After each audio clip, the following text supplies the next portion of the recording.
Good morning. Good morning. Good morning. Morning. Morning.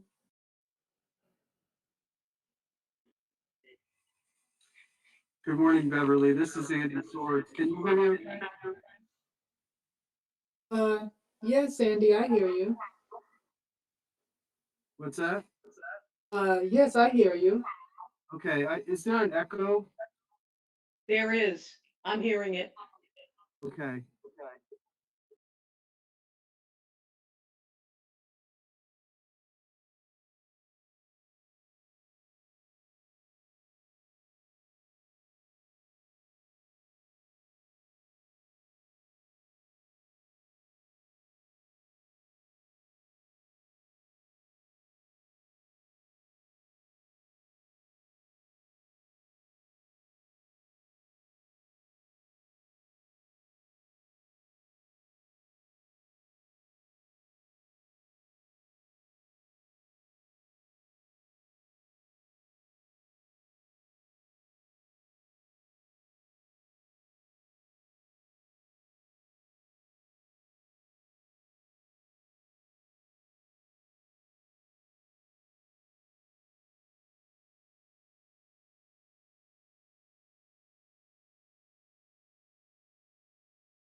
Okay, I'm on. I got in, so I will take care of that. No problem. Bye.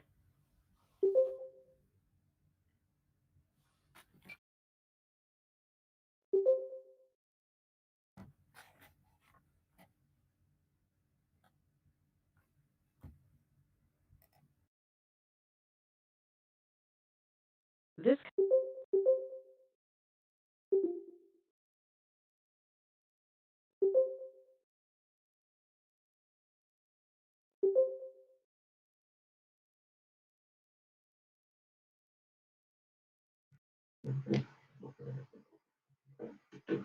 Okay, the people joining us seems to have slowed down. Are we ready to get started? Staff got a thumbs up on that? Okay, Yes, Commissioner, we have a quorum now. terrific. Thank you, Beverly. Good morning and welcome to the September 13th meeting of the North Jersey Transportation Planning Authority Board of Trustees. I hope everyone was able to join us for this go-to meeting instructions that were provided. Just a note, this meeting is being recorded and live streamed on our website.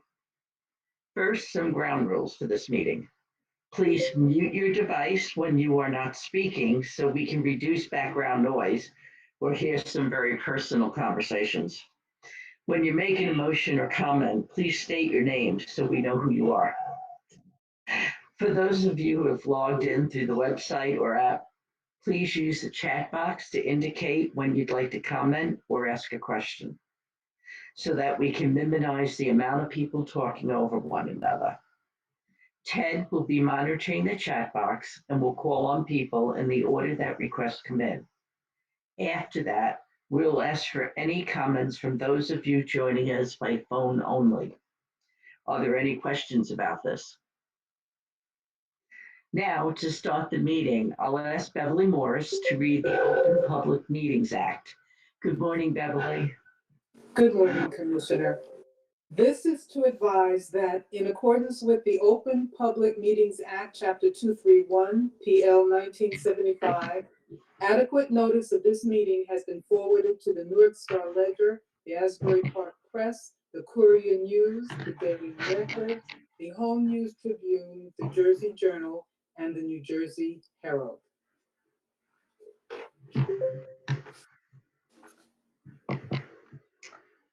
Thank you. May we have roll call? Yes. Bergen, Peter Botsolis, present. Essex, David Antonio, present. Hudson, Byron Nicholas, present. Hunterdon, Zach Rich, present. Jersey City, Elias Guzman filling in for Barker Patel, not voting. Middlesex, Charlie Kinney, present. Monmouth, Joe Ator, non-voting. Monmouth. Morris, Present. Newark, Philip Scott, present. Ocean, John Ernst, present. Passaic,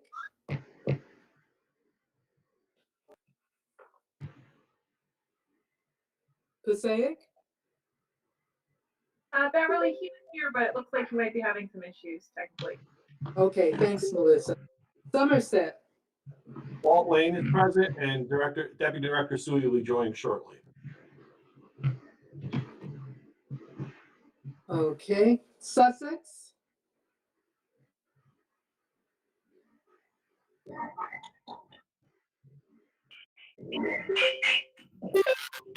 Tom David, Sussex County, present. Union,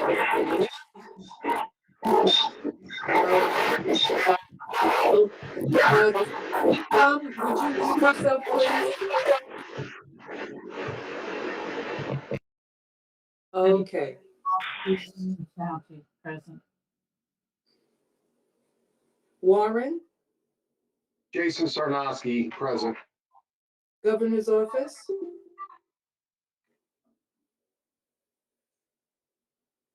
Jeffrey. Okay, NJDOT, Andy Swords, present. NJ Transit, Jeremy Colangelo Bryan, present. Port Authority, Good morning, Jay Sheffield here. Citizens Representative, Jared Rodriguez, present. okay. Madam Chair, we have 17 voting members present and a quorum. Thank you very much, Beverly. Just for a technical issue, so the staff knows, my camera got kicked off. It says we apologize, but we're experiencing difficulties with the video conference and are no longer able to share the camera. So I apologize that you can't see me. I've never had that happen before. If the staff has any suggestions, let me know. Otherwise, I'll go on with the approval of minutes. Are there any corrections, additions, or deletions to the minutes of July 12th board meeting? Hearing none. May I have a motion to approve the minutes?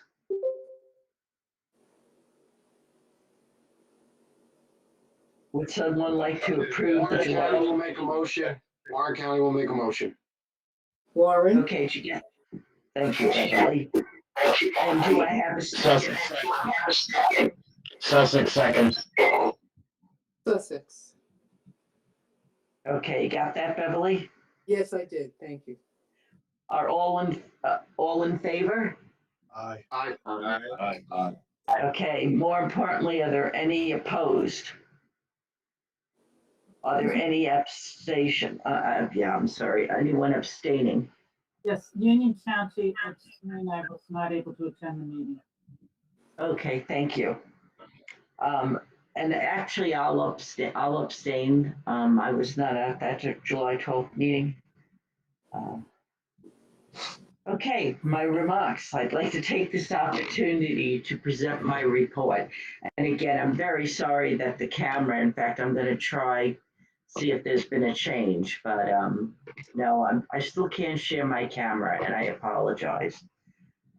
But welcome to the September meeting of the NJTPA Board of Trustees.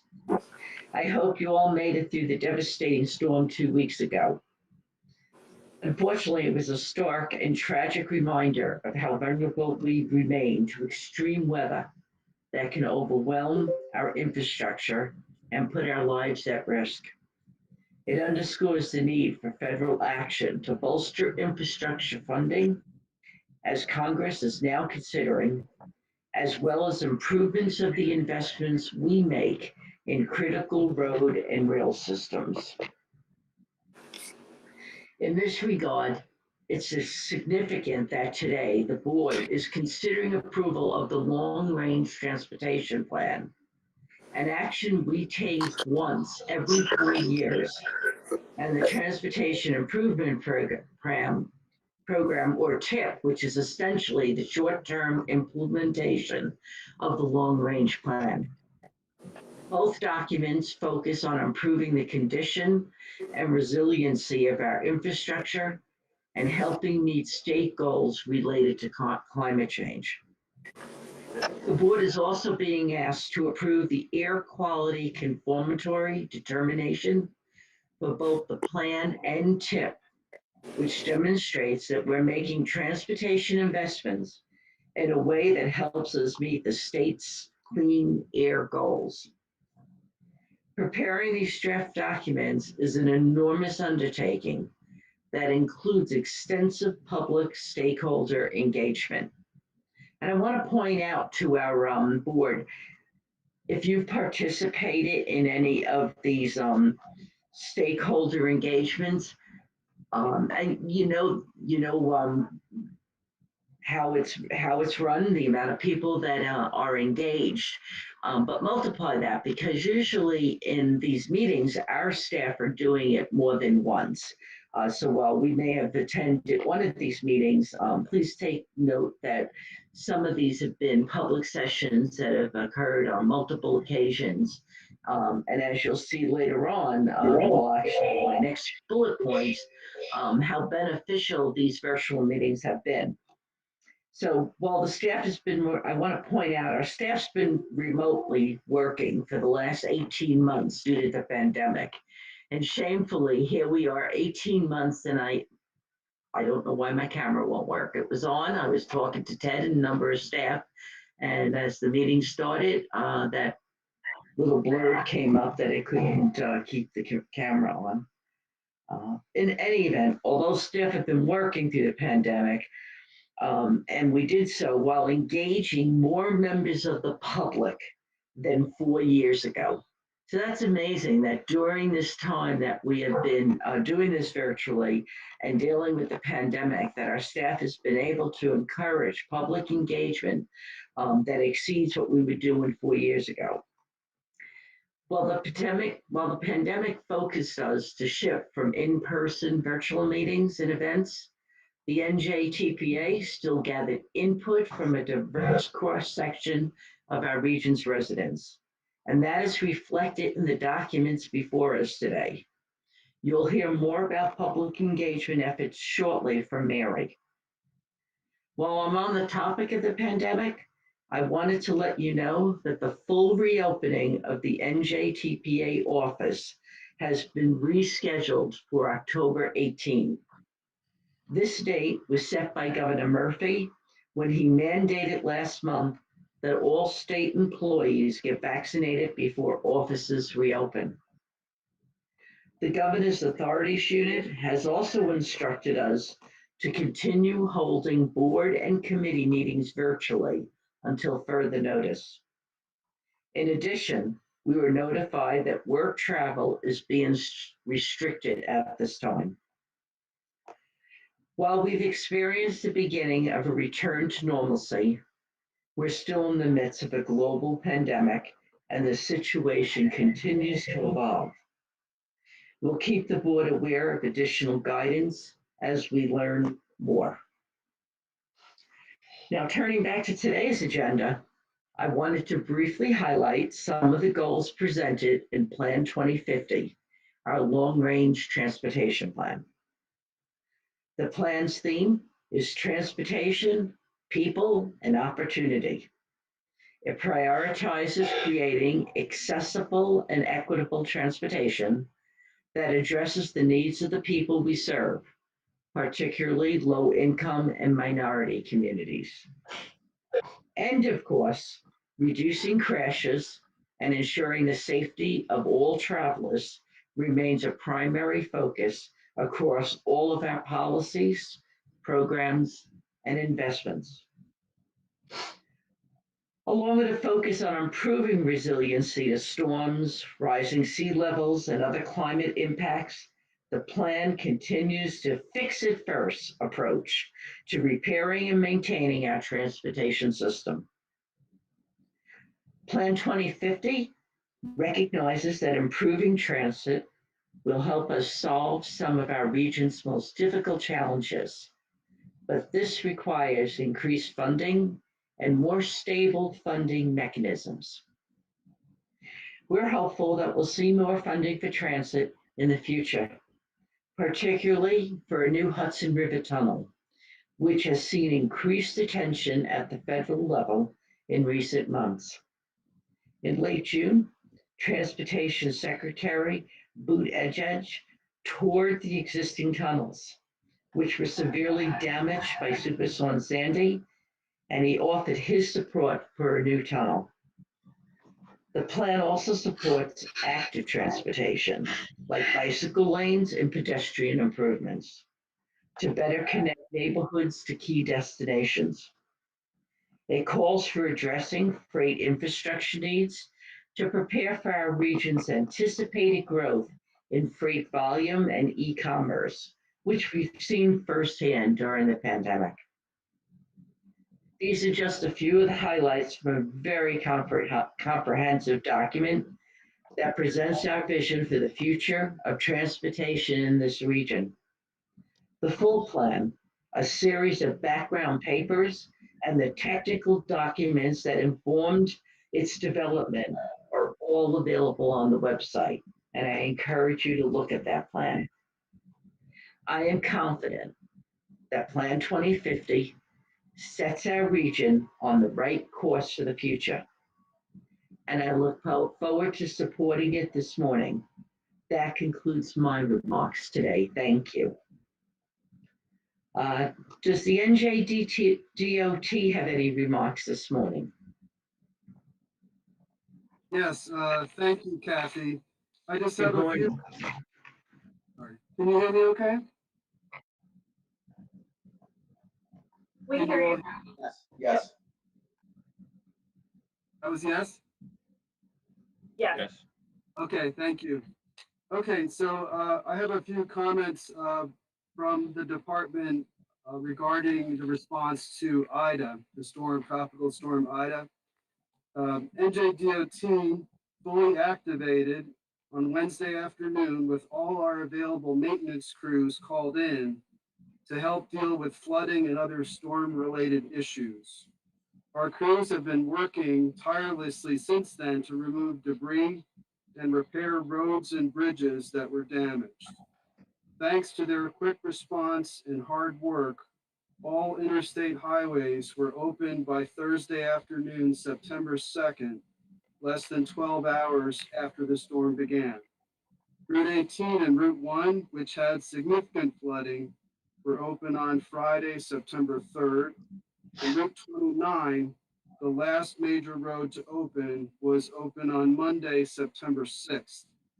During the storm, the department, the NJ Turnpike Authority, and the New Jersey State Police utilized the New Jersey 511 Connect system for the first time. This alert system allows transportation agencies the ability to proactively provide information directly to motorists who are stuck in long-term highway closures. The system was implemented for 6 instances and had 1,085 people opt into the communication. This allowed the state to send a text message to trapped motorists and keep them updated on our efforts to get them moving again. The department and our contractor partners have been working in the Gloucester County area where the tornado touched down since early Thursday morning, September 2nd, and you can continue to assist in vegetation and debris removal. As of September 8th, we have removed 375 truckloads of trees, limbs, and branches. There were 35 locations which required emergency construction to repair sinkholes, as well as ramps and sections of highways that were washed away. 1/3 of those repairs were complete within 48 hours.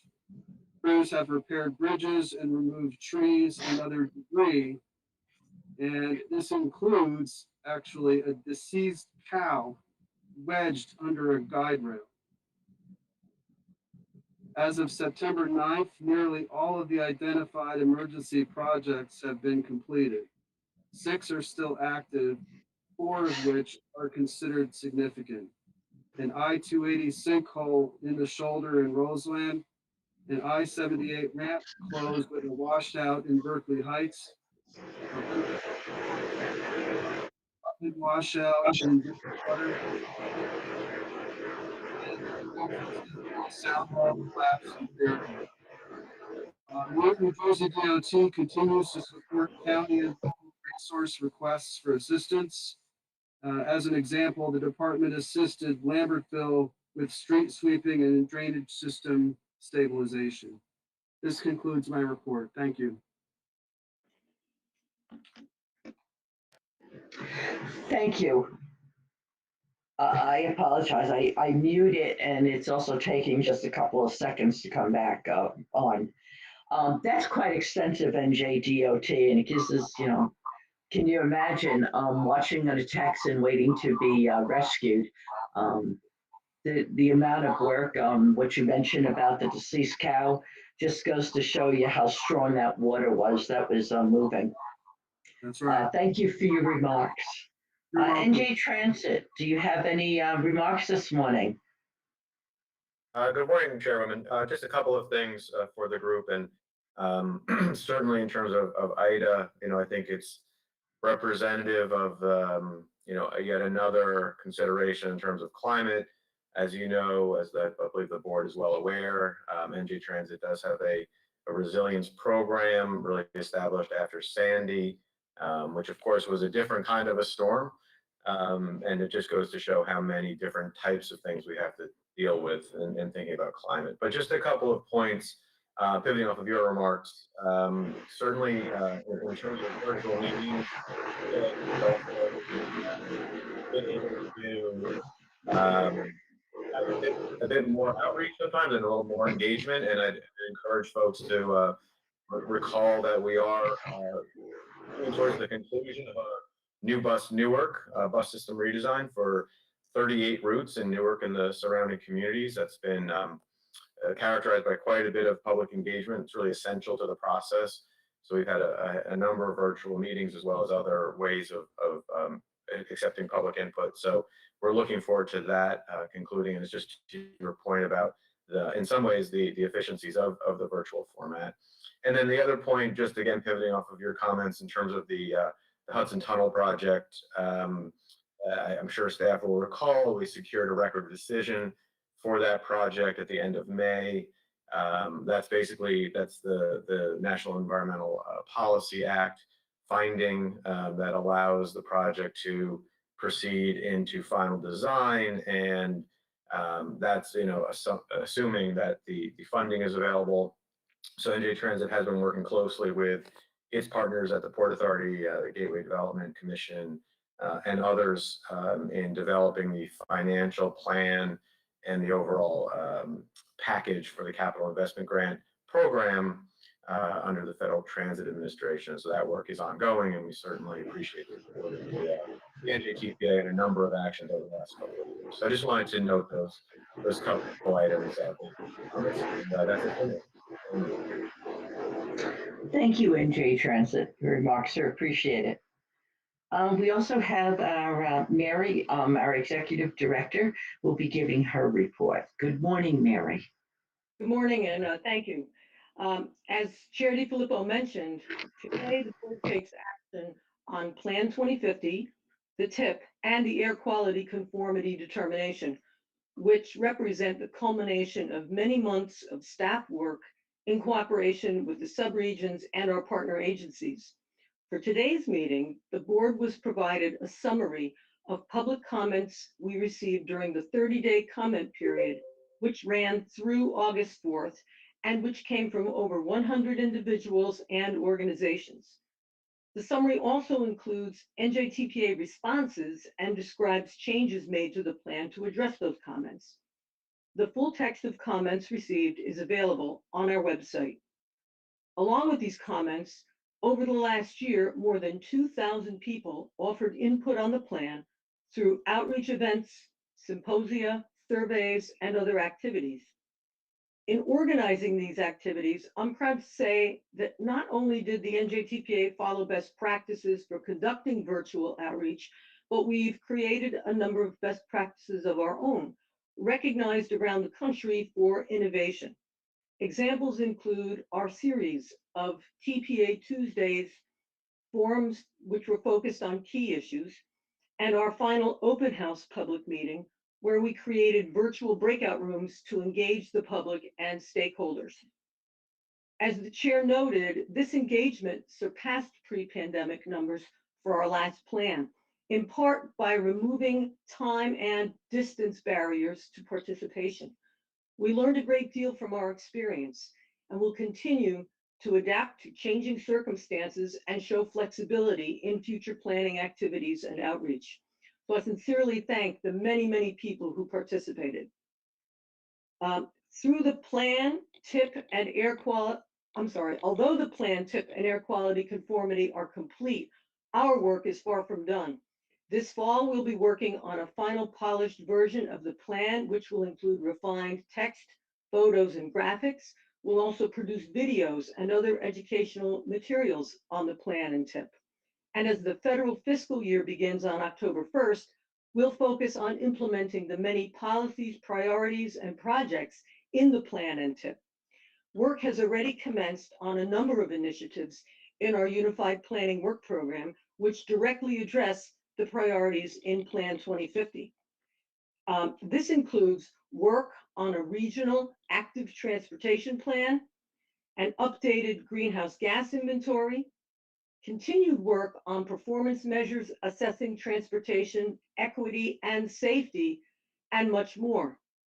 Of course, we must also be prepared to effectively respond to and deliver projects through our TIP as part of any federal infrastructure funding measures that may come from Washington. And throughout all these efforts, we must attend to a host of unprecedented challenges identified in Plan 2050. Among them, the impacts of the pandemic in altering commuting and transit, climate change, the need to better serve minority and low-income communities, advances in technology, and economic changes that are altering land use, logistics, and the freight sector. That last one, impacts in the freight sector, will be the subject of a meeting tomorrow of the Multi-State Freight Working of the Metropolitan Area Planning, or MAP Forum. This group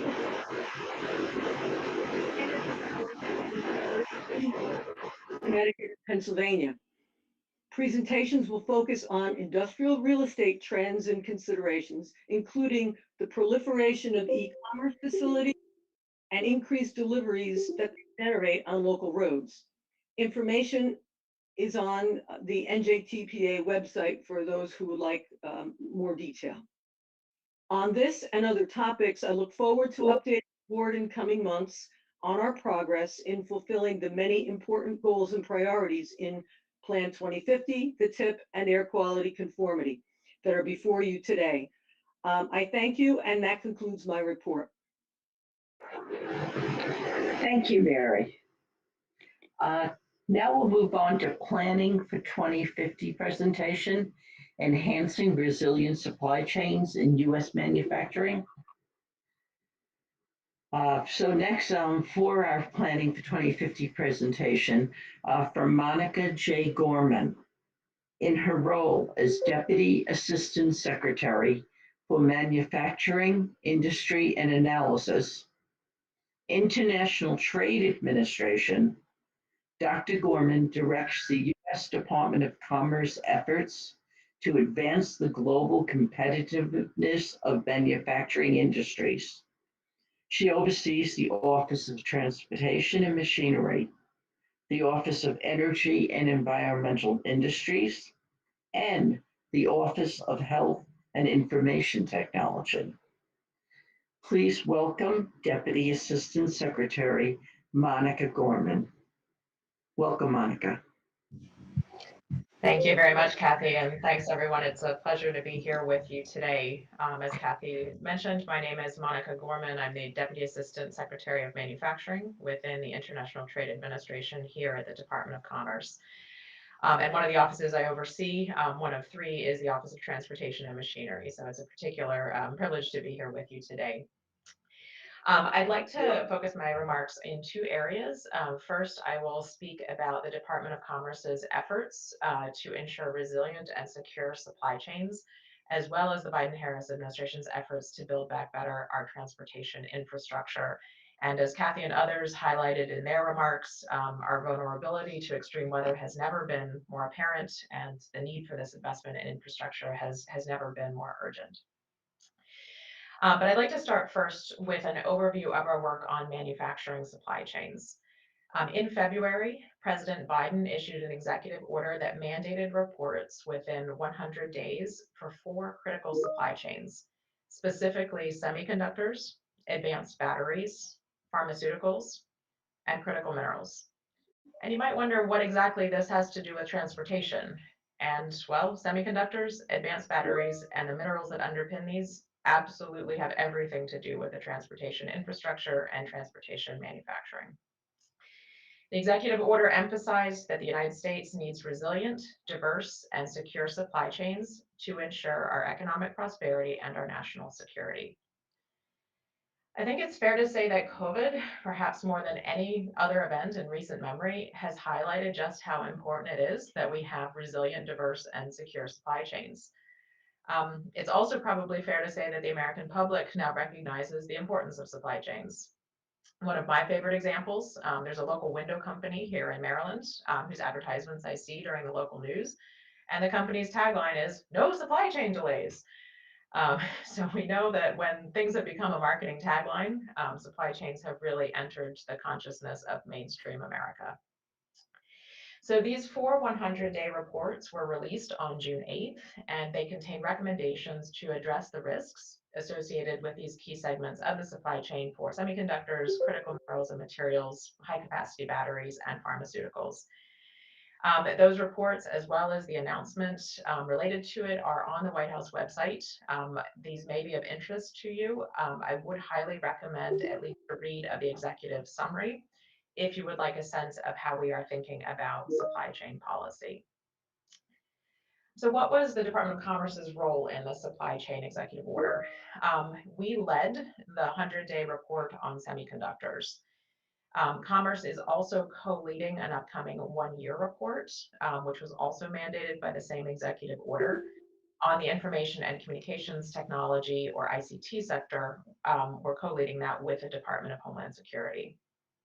That said, however, subject matter experts across Commerce's Industry and Analysis Division contributed heavily to the other 300-day reports on batteries, pharmaceuticals, and critical minerals, and will also be contributing to most of the other one-year reports as well. Just showing the depth and breadth of the sector expertise that our analysts bring to the table. So I want to turn briefly to some of the reports and their recommendations. As a top line, we know that resilient supply chains are ones that recover quickly from unexpected events. Events will happen. Resiliency means that we recover quickly. So across these reports, you'll note a number of key cross-cutting themes. First, the need to invest in and strengthen our domestic manufacturing base. Second, continuing and strengthening our leadership in innovation and research and development. Third, our workers, in particular our American workers, as the drivers of this resiliency and as assets deserving of investment, not costs to be controlled. Fourth, ensuring that economic opportunity is available to all people and in all parts of the country. And last but definitely not least, building a healthy and diverse ecosystem of suppliers. We know that in the US, the backbone of this ecosystem is our small and medium-sized enterprises. But that said, we also know that not everything can or will be made here in the United States. And so we also need to look to geographic diversity, particularly with our allies and like-minded partners. I'm going to talk a little bit about semiconductors, just because Commerce led this, and semiconductors are such an essential part of our modern life. They really have become ubiquitous in today's world. Semiconductors enable telecommunications and grid infrastructure. They run our critical businesses, our transportation systems, our government systems, and they're prevalent across a vast array of products, from refrigerators to fighter jets. A new car, for example, will typically require more than 100 semiconductors, everything from to run touchscreens, to engine controls, to driver assistance cameras, and other systems. However, the US share of global semiconductor production has dropped from 37% in 1990 to just 12% today. And it is projected to decline further without a comprehensive US strategy to support the semiconductor industry. So the 100-day report examined the semiconductor supply chain through 5 essential segments: design, fabrication, assembly, test, and packaging, as well as advanced packaging, materials, and then semiconductor manufacturing equipment. And we identified 8 cross-cutting risks that encompass identified threats to the semiconductor supply chain. And our experts within industry and analysis authored many sections of the 100-day report. So again, I would urge you to take a look at that report Just to highlight one of the most important recommendations is that we provide dedicated investment and funding into semiconductor manufacturing and research and development in the longer term. We recommend that Congress support at least $50 billion in investments to advance domestic manufacturing of leading edge semiconductors, as well as to expand capacity in mature node and memory production to support critical manufacturing, industrial, and defense applications. It's also critical that we support continuing research and development to ensure that the next generation of semiconductors are developed and produced here in the United States. So let me say a few words now about the one-year reports that are also mandated by this February executive order. Commerce is working with the Department of Homeland Security on the one-year report on the critical sectors and subsectors of the information and communications technology industrial base. In addition, commerce industry specialists are helping to support 4 other one-year reports led by other agencies on public health, energy, agricultural commodities, and transportation, which I know is of particular interest to all of you. As I know you know all too well, our transportation, logistics, and infrastructure are facing many challenges. The Port of New York and New Jersey is a critical gateway for the supply chains that underpin American manufacturing, and it is crucial to our department's mission to facilitate the nation's industrial, economic, and job growth. As the East Coast's largest seaport, and as America's 3rd largest port by both total and international trade tonnage, we are keenly alert as to how today's supply chain-wide congestion crisis affects you. Industry stakeholders representing all parts of the supply chain, such as those on Commerce's Advisory Committee on Supply Chain Competitiveness, have told us that port and inland congestion, container shipping rates, equipment availability, and other challenges stem largely from near record cargo volumes, which are now arriving at U.S. seaports. These have been spurred by strong consumer and industry restocking demand as our economy rebounds from the impacts of COVID-19. What is not yet clear is whether these factors will be prevalent for the longer term or not. Now, we recognize that the massive influx of inbound cargo, both to the port and nationwide, has swamped available storage space, as well as equipment and inland rail capacity to and from the port and throughout our supply chains. And this in turn has raised port dwell times and resulted in an increasingly complex operating environment for you. Last but not least, we know that some of the logistics challenges facing industry were brought about directly by COVID, but there are others that have been in the making for many years, which the COVID crisis simply pushed to the breaking point. So we in the Biden-Harris administration are working hard to address these challenges. Now, Commerce does not have the authority to regulate many of the supply chain disruptions issues that you face, but we are actively helping and working with private sector companies and our federal agency partners to help address them. So for example, Commerce works closely with the Federal Maritime Commission to bring unfair shipping practice allegations to its attention, both for investigation and possible enforcement. And we understand that the port works closely with the Maritime Commission as well. Commerce is also a key member of the Department of Transportation-led interagency task force that is providing the National Economic Council with data on the status of maritime shipping, port, and inland infrastructure capacity, as well as other conditions that affect the cost and flow of domestic and international freight. Now, as I mentioned earlier, the Department of Transportation is coordinating and drafting a one-year report on the transportation industrial base. In April, I led a meeting between the International Trade Administration team here at Commerce, responsible for transportation goods and services, and our colleagues at the Department of Transportation. And we talked about ways to collaborate on the transportation supply chain report and identified 2 key elements. First, the manufacturing supply chains for transportation-related products, and second, the role of transportation itself in supply chains. And so while DOT can provide most of the detail on transportation, within supply chains, Commerce is supporting on manufacturing supply chain specifically for transportation-related products. I also want to stress that Commerce has repeatedly noted that supply chain logistics and transportation needs to be included in all of the supply chain reports as a cross-cutting theme. And this is because we know that all of our work is for naught if materials cannot get to the manufacturers and finished goods cannot be delivered to consumers. In June, the Biden-Harris administration established the Task Force on Supply Chain Disruptions to provide a whole-of-government response to address near-term supply chain challenges to the economic recovery. And this task force is led by the Secretaries of Commerce, Transportation, and Agriculture. Since its launch, the task force has been engaged in extensive outreach and engagement with supply chain industry stakeholders, including those representing transportation and ports. And out of this work, it has become clear that the challenges at our ports, many of which have existed for years, require dedicated focus by experienced senior leadership to drive towards those outcomes that will reduce congestion, improve operations, and set us all on a more sustainable path for the future. And that is why the White House just recently announced John Porcari as the dedicated port envoy to the task force.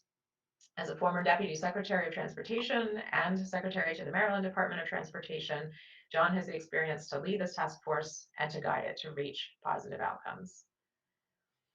I do want to turn for a moment to the bipartisan infrastructure bill. And while the task force works to address the system we have today, the Bipartisan Infrastructure Investment and Jobs Act is all about investing in the future. This is truly a historic bill that passed the Senate in August and includes many important economic priorities that will better position the United States to compete globally, strengthen our supply chains, and create millions of good-paying jobs. It truly is a once-in-a-generation opportunity to transform our infrastructure, including investing billions to improve our ports and waterways. The funding would help address congestion and supply chains over time by investing in the repair and maintenance needed to reduce congestion and emissions near ports. The infrastructure bill includes funding for New Jersey's roads and bridges, New Jersey Transit, and for the long-sought Gateway Tunnel under the Hudson River. The bipartisan infrastructure bill represents a historic investment in our country that will strengthen our economy to benefit Americans and New Jerseyans for decades to come. So I'd like to close by noting that one of the most important elements of the supply chain work that we're doing here in government is engagement with our stakeholders. And one of the most valuable ways industry can help us here at Commerce and across the interagency is to provide us with your written and your oral views. One of the most direct ways you can be involved is providing your perspective to the Advisory Committee on Supply Chain Competitiveness. We're very glad to have Ann Strauss-Weeder, a member of the committee representing NJTPA, and we're grateful for the input that you provide through Ann. If you don't already know, the Advisory Committee on Supply Chain Competitiveness advises the Secretary of Commerce on the necessary elements of a comprehensive policy to supply chain competitiveness designed to support U.S. export growth as well as national economic competitiveness. So really crucial to have these views to make sure that we are grounded in these perspectives, which in turn helps us improve the competitiveness of U.S. supply chains in both the domestic and the global economy. I also want to highlight that the agencies leading the one-year reports I mentioned will be embarking upon stakeholder consultation processes soon. So I encourage you to keep an eye out for a notice of inquiry in the Federal Register. In particular, as part of that process, the Department of Transportation will be conducting public outreach and seeking stakeholder comments for its one-year report. So I strongly encourage you to submit comments there.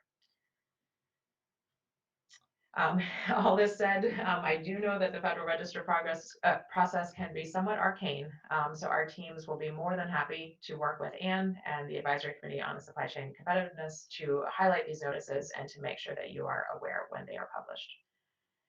So let me stop there. I want to say thank you again for the time and the opportunity to speak with you this morning. The insights and advice that you provide through Ann, through the Advisory Committee, as well as the other channels are just absolutely essential to the success of our work. So we really appreciate your time, and it's great to be here with you this morning. And if we have time, I'll turn it back to Kathy, but I am happy to take a few questions if the agenda allows time. Thank you. Thank you, Monica. And thank you for pointing out the importance of our board supplying comments through Ann. Just puts it in perspective. So thank you. And with that, do any of our board members have questions for Monica?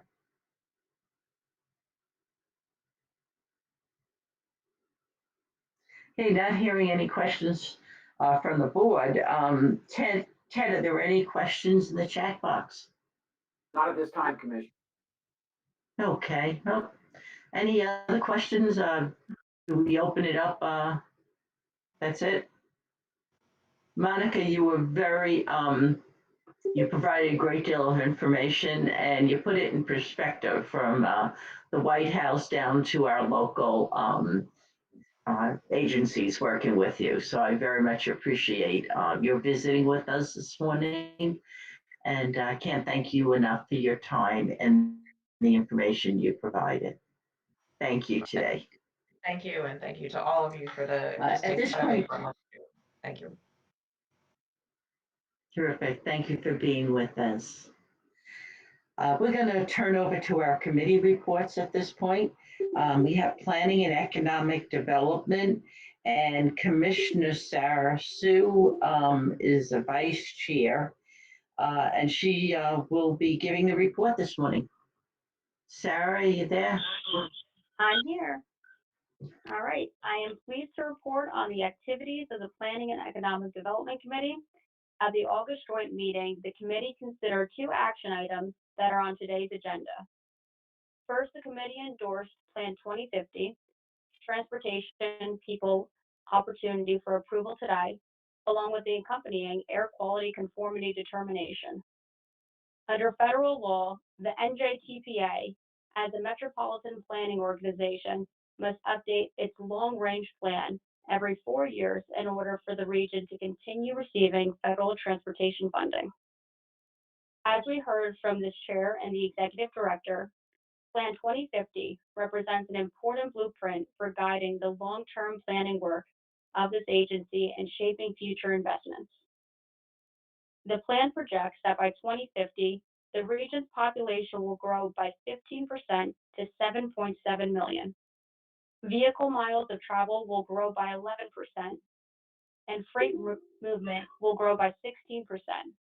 To meet this growth, the plan identifies strategies and investments to fix and maintain our existing roads and rail network while taking steps to make it operate more efficiently for the benefit of all in the region. This includes the application of new technologies and expansion of transit and other travel options. Accompanying the plan, the required air quality conformity determination demonstrates that all regional transportation investments taken together help to improve the air quality and meet the requirements of the Clean Air Act. Approval of the plan and conformity determination is listed as action item number 1 on today's agenda. The committee also considers the fiscal year 2022 study and development program. The program consists of projects in the concept development phase, which includes planning, environmental reviews, and other activities that prepare projects to be considered for capital funding and possible inclusion in the Transportation Improvement Program. I am pleased to report that 10 projects in the last year's program graduated in this year's draft TIP. This year's study and development program includes 19 new projects and 75 that continue their progress in this program. This is listed as action item number 2 on today's agenda. And that concludes my report.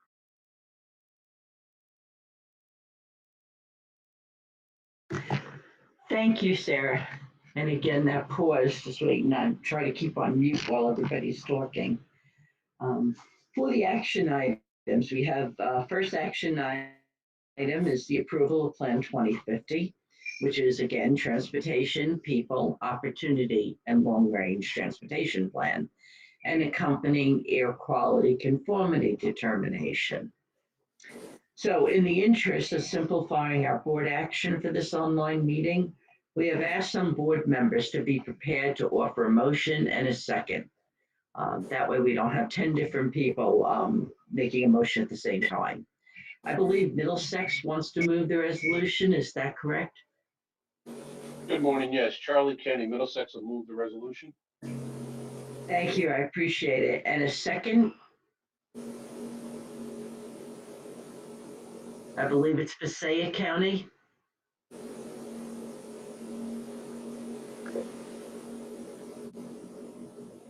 Yeah. All right, can I get a second on the action Yes. item number 1?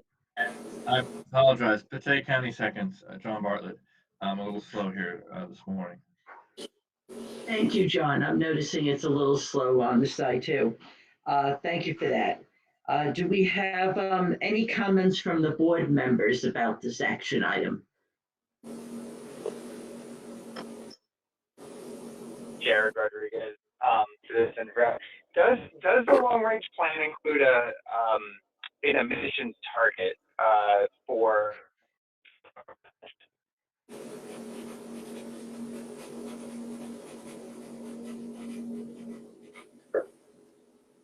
Hear that. I didn't hear that full question. Do you want to try it again?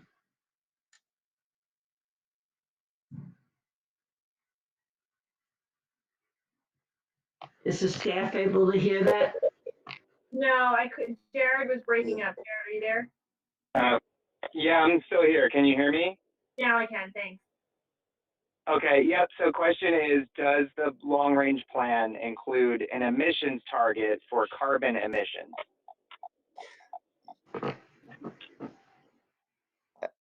Lois, do you want to handle? Yeah. I can handle that. Hi, Jared. This is Lois. Thanks for the question. I know this had come up earlier. We follow the governor's reports, the 80 by 20, or did I say that right, Jeff? 80 by 50. 80 by 50. I'm sorry. Okay. So we follow this. We don't come up with our own emission target. If that answers the question.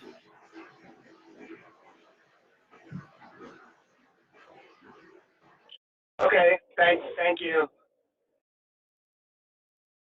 Thank you.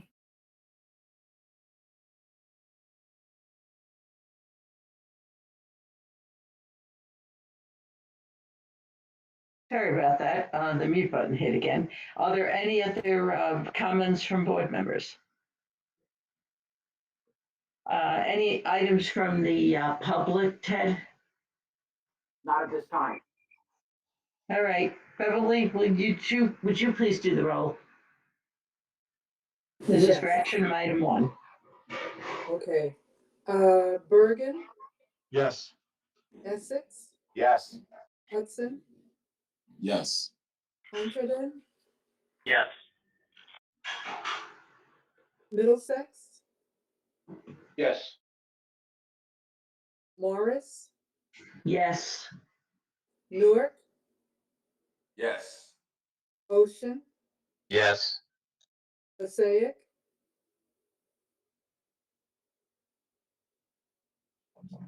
Somerset, Yes.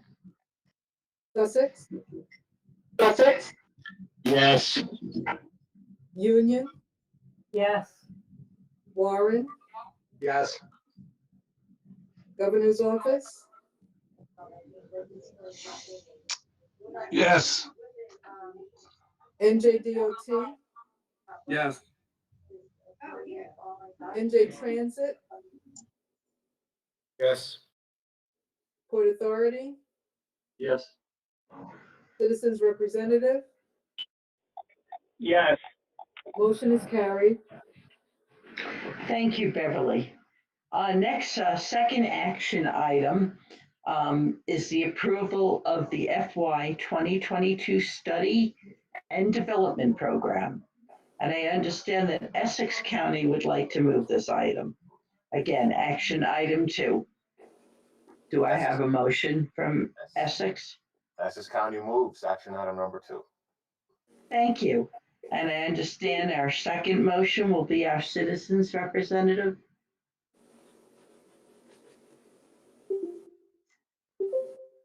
Do I have a second motion on action item 2? It looks like Jared just dropped off the meeting. I think he might have been having connection issues. If someone else wants to second the motion. New Jersey DOT will second. Thank you for that. Any comments from our board members on action item 2?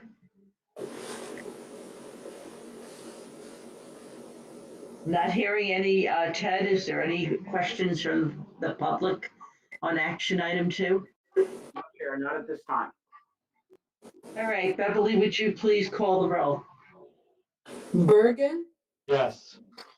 Essex, Yes. Hudson, Yes. Hunterdon, Yes. Middlesex, Yes. Morris, Yes. Newark, Yes. Ocean, Yes. Passaic, Somerset, Yes. Sussex, Sussex? Yes. Union, Yes. Warren, Yes. Governor's Office, Yes. NJDOT, Yes. NJ Transit, Yes. Port Authority, Yes. Citizens Representative. Yes. And sorry Motion I is missed carried. that. I'm having bell trouble. Okay, motion is carried. Thank you, Beverly. I appreciate that. Now we'll move on to project prioritization, and I believe Commissioner John Bartlett, as chair, will be giving the report. With any luck, I will. Can everyone hear me? Go ahead. We can hear you Yes. now. Okay. If I drop off, Jason, as the vice chair of the committee, if you just please just pick up wherever I left off. So I am pleased to report on the activities of the Project Prioritization Committee. At the joint committee meeting in August, the committee considered 2 action items. First, the committee recommended approval of our agency's self-certification. The board must self-certify the NJTPA planning process each time the Transportation Improvement Program, or TIP, is adopted. This action confirms that the NJTPA complies with all relevant federal regulations and maintains the region's eligibility to receive federal transportation funding. This is listed as action item number 3 on the agenda. Next, the committee considered the new TIP for fiscal years 2022 through 2025, along with the required air quality conformity determination. Nearly $11.5 billion in investments are programmed during the 4 years of the TIP. In fiscal year 2022, approximately $1.77 billion is programmed for highway and bridge projects, and nearly $1.25 billion for NJ Transit projects and programs. In keeping with longstanding NJTPA policy, the TIP emphasizes safety and state of good repair, with more than 68% dedicated to the management and preservation of the transportation system. Please note that you also received an addendum to the TIP, which shows the addition of the Port Authority's Port Street Corridor project, as well as ferry projects in Carteret and South Amboy, both in Middlesex County. Also included in the addendum are 3 projects that are primarily in the Delaware Valley Regional Planning Commission region, but also have relatively small segments in Middlesex County. They are Route 1 Alexander Road to Mapleton Road, the Route 130 bridge over the Millstone River, and the Route 130 Westfield Avenue project. The TIP also underwent a required air quality conformity determination. This involves modeling the total air quality impact of all the projects in the program.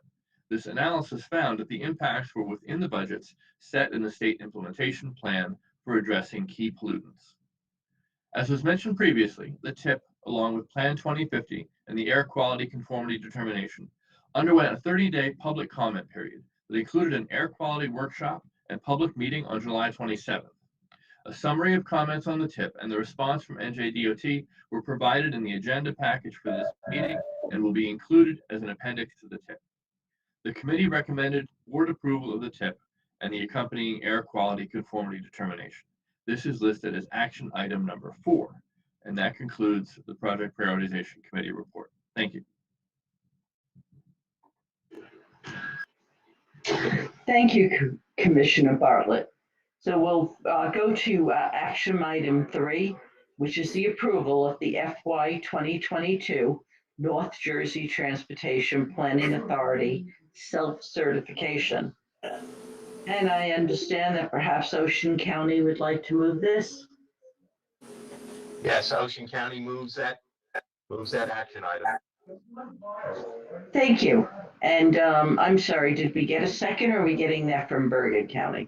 Bergen County seconds. Thank you. Do we have any comments from the board members? Okay, any comments from the public on this item? Nothing in the chat room at this time, Commissioner. Okay, thank you. So Beverly, will you do the roll? Yes. Bergen, Yes. Essex, Yes. Hudson, Yes. Hunterdon, Yes. Middlesex, Yes. Monmouth, sorry, Morris, Yes. Newark, Yes. Ocean, Yes. Passaic, Yes. Somerset, Yes. Sussex, Six. Yes. Union, Yes. Warren, Yes. Governor's Office, Yes. NJDOT, Yes.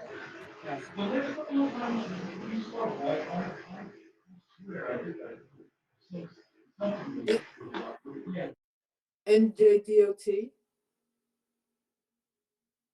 Yes. NJ Transit, Yes. Port Authority, Yes. Citizens Representative, Yes. motion is carried. Thank you. I appreciate that, Beverly. And now we'll move on to action item 4. It's the approval of the FYI 2022-2025 Transportation Improvement Program and the accompanying air quality conformity determination. May I have a motion from Union County to move this? Yes, Union County, action item number 4. Thank you. And a motion for action item number 4, perhaps a second motion from Hudson County? Yes, Hudson County seconds this item. Thank you. Any comments on this action item from the board? Yes, hi, this is Warren County Commissioner Jason Sarnoski. I do just want to comment on this one action item, if I may, Chair. Yes. Okay, first, I just want to thank Chairman DeFilippo for her leadership and help with Warren County's concerns regarding the Route 80 Rockfall project. Her leadership has helped bring the DOT to the table to address some of our concerns, and those concerns have begun to be addressed by the DOT. We've started having some preliminary meetings, and they're very. I'm sorry, I hear background noise. They are very early and fresh, but we have begun to have some meetings. I also want to thank Commissioner Bartlett for his support. It just shows what a bipartisan board this is, that he has continued to understand and address Warren County's concern and make sure that they're on the forefront when the tip comes up on his priority project prioritization committee. I can't thank him enough for his support. He's been fantastic.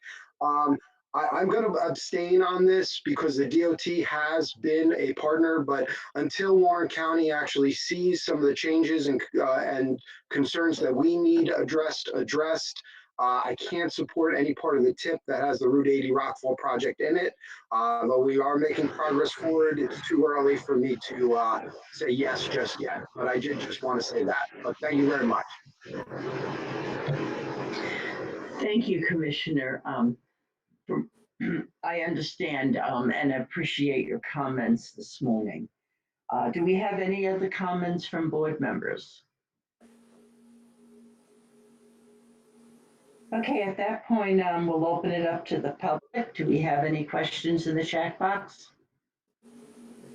Yes, Commissioner, Tara Mezzanotte from the I-80 Delaware Water Gap Coalition would like to speak. Terrific, go ahead. I'm trying. Can you hear me now? Yes, we can. Excellent. Thank you very much. Yes, Tara Mezzanotte with the I-80 Coalition. I've been here with before you many times over the past 2 years when this project, the issues with this project came up. I felt it was important for me to thank you for the opportunity to be able to share the concerns of the residents of our community It's been a long year. I especially thank Warren County and Commissioner Sarnosky for his sticking with this, and everybody who has been involved in getting the DOT to allow Warren County to come to the table as they should have been all along. It's appreciated, and I do hope that by the time the next 2 years passes, the next time we revisit the tip, I really hope that some of the issues that we've been bringing up specifically to safety and visual impact are the two most important to us, that they are resolved. Thank you very much.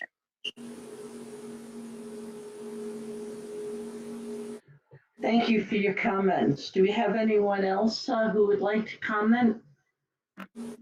Ted, on the chat box? This time, Chair, not at this time. Okay, thank you, and thank you for those comments. Beverly, will you please call the roll? Yes. Bergen, Yes. Essex, Yes. Hudson, Yes. Hunterton, Yes. Middlesex, Yes. Morris, Yes. Newark, Yes. Ocean, Yes. Passaic,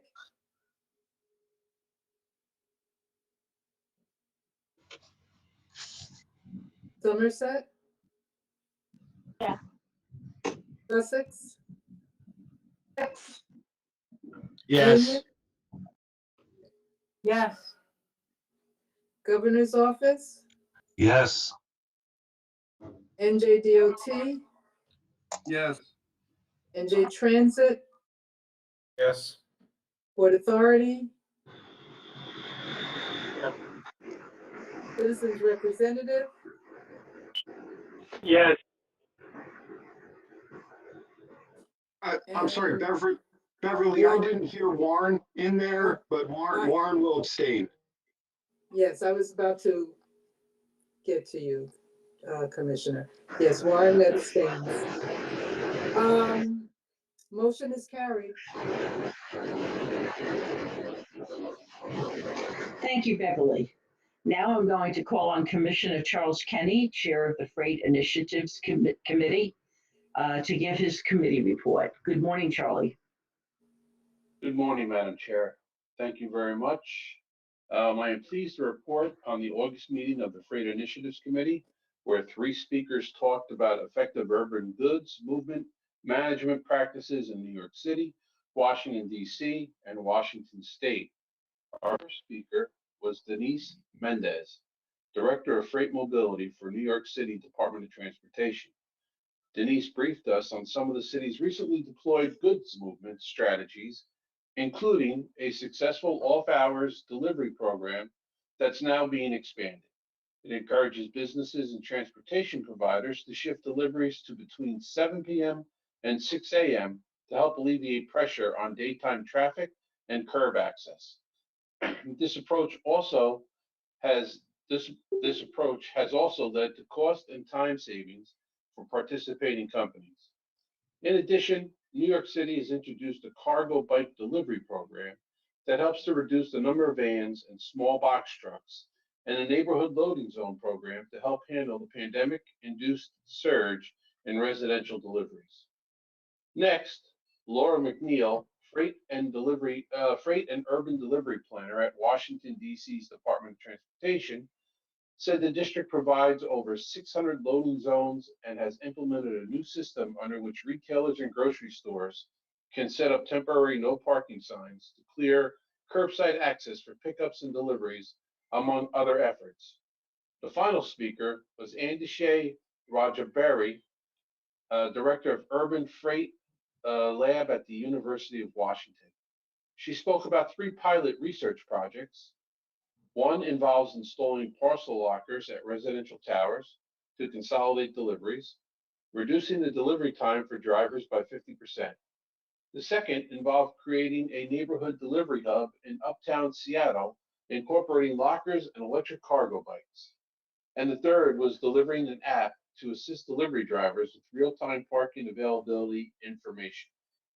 At the meeting, we learned that the overall air cargo movements at Newark Liberty International Airport increased by 44% since January. Volumes at the port have also continued to reach new highs. The Port Authority has received a $44 million infra grant for the Port Street Corridor Improvement Project in Newark. We additionally learned that the amount of industrial real estate in the NJTPA region continues to grow rapidly, with several million square feet completed during the most recent quarter. And I'd just like to thank Ann and Jacob for all their work in putting these meetings together. And this concludes my Freight Initiatives Committee report. Thank you, Madam Chair.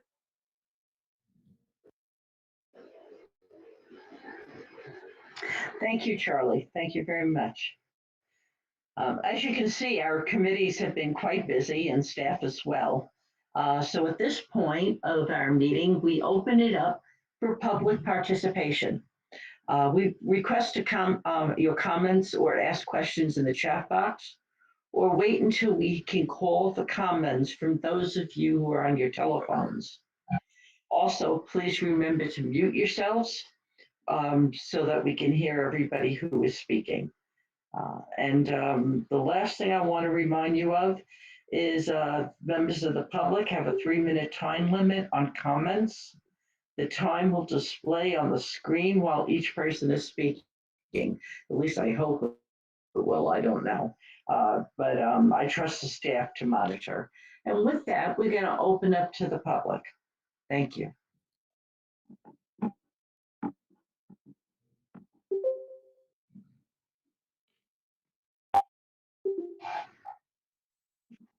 Ted, maybe I should ask if there's anyone in the chat box, or are we waiting for just people online to make comment first? At this point, Chair, nobody in the chat box has indicated they want to make public comment. Also, we had nobody that signed up in advance, so I guess we could open it up at this point.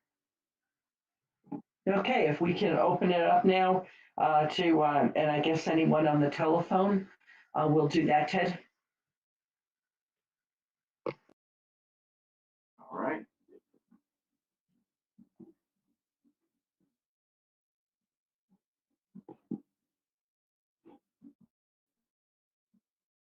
I'm not seeing any additional comments at this time.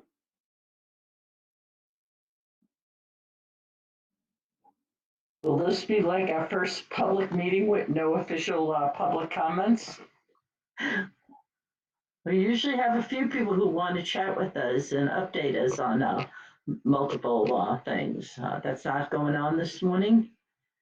So with that, I'm going to thank everyone and remind you that our next meeting of the NJTPA board will be held on Monday, November 8th at 10:30 in the morning. May I have a motion to adjourn? New Jersey Transit. I'm sorry, repeat that. Who made the first motion? Middlesex. New Jersey Transit. Middlesex can do it. Okay, Middlesex is going to make the motion, and with New Jersey, I'm sorry, who was it that wants to make the second? New Jersey Transit. Or New Jersey Transit will second. There you go. Thank you. We have that, and thank you everyone for participating today, and we'll see you in November, if not Thank sooner. you. Good day. Okay. Thank you. Have a good day, Bye-bye. everybody. Thank you. Thanks, everyone. Thank you. Bye-bye.